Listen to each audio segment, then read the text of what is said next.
Hello master, ఏమండే madam గారు, ఇవాళ మీ అందరికి ఏం రెసిపీ చూపిద్దామా అని ఆలోచిస్తుంటే మంచి ఘాటుగా ఉండే ఈ మిరియాల కోడి వేపుడు గుర్తొచ్చిందండి. ఇక రుచి విషయానికి వస్తే మెత్తటి చికెన్ ముక్కకి మసాలా గుజ్జు బట్టి మిరియాల ఘాటుతో నశాలానికంటే ఎలాగుంటుందండి. ఈ చికెన్ ఫ్రై కాంబినేషన్ గా కొబ్బరి పాలన్నం గానీ బగారా రైస్ కానీ చేసుకోండి, వీకెండ్ కి లంచ్ ప్లాన్ సెట్ అయిపోయినట్టే. ఇవాళ నేను చెప్పే కొలతలతో చేస్తే నలుగురికి సరిపోతుంది. వండటానికి అరగంట నుండి 45 నిమిషాలు టైం పడుతుంది. ఎగ్జాక్ట్ గా కేజీ చికెన్ ని శుభ్రం చేసి పక్కన ఉంచుకోండి. 4 మీడియం సైజ్ ఉల్లిపాయల్ని సన్నటి ముక్కలుగా, 5-6 పచ్చిమిరపకాయలకి ఘాట్లు పెట్టి అడ్డంగా కోసి పక్కన ఉంచుకోండి. 2 టేబుల్ స్పూన్ల మిరియాలని, 2 టేబుల్ స్పూన్ల సోంపుని ఒక మిక్సర్ జార్ లో మెత్తటి పొడిలాగా చేసుకోండి. ఈ పొడి మొత్తం నెక్స్ట్ టైం కి కూడా వస్తుందండి. అడుగు మందంగా ఉన్న ఇనప బాణల్ని పెట్టుకొని వేరుశనగ నూనెని వేసుకోండి. కోసి పెట్టుకున్న ఉల్లిపాయల్ని ఒక చిటికెడు ఉప్పుని వేసుకొని ఉల్లిపాయలు మంచిగా మగ్గి లేత బంగారు వర్ణంలోకి మారేదాకా వేపుకోండి. ఉల్లిపాయలు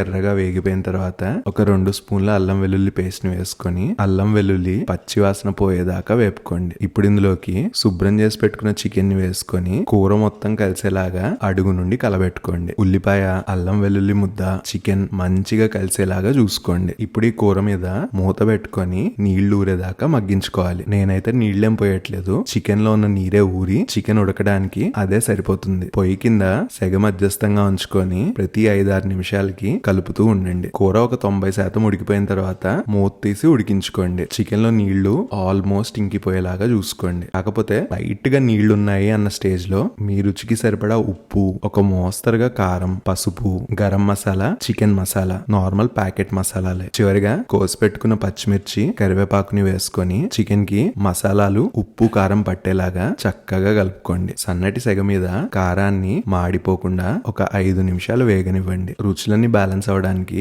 ఒక అర గ్లాస్ నీళ్లను పోసుకొని చికెన్ ని ఉడకనివ్వండి. ఇప్పుడు కూడా నీళ్లు ఇంకిపోతున్నాయి అన్న స్టేజ్ లో ఒక టేబుల్ స్పూన్ మిరియాల పొడి, 1.5 టేబుల్ స్పూన్ సోంపు పొడిని వేసుకొని ఈ 2 పొడులు కూరకి పట్టేలాగా చూసుకోండి. కూరని ఇంకొక 5 నిమిషాలు వేగనిచ్చి నీళ్లంతా ఇంకిపోయిన తర్వాత కొత్తిమీరని జల్లుకొని ఒకసారి చక్కగా కలుపుకోండి. అంతే అండి, మిరియాల ఘాటు, సోంపు కమ్మదనంతో సూపర్ గా ఉండే చికెన్ ఫ్రై తయారైపోతుంది.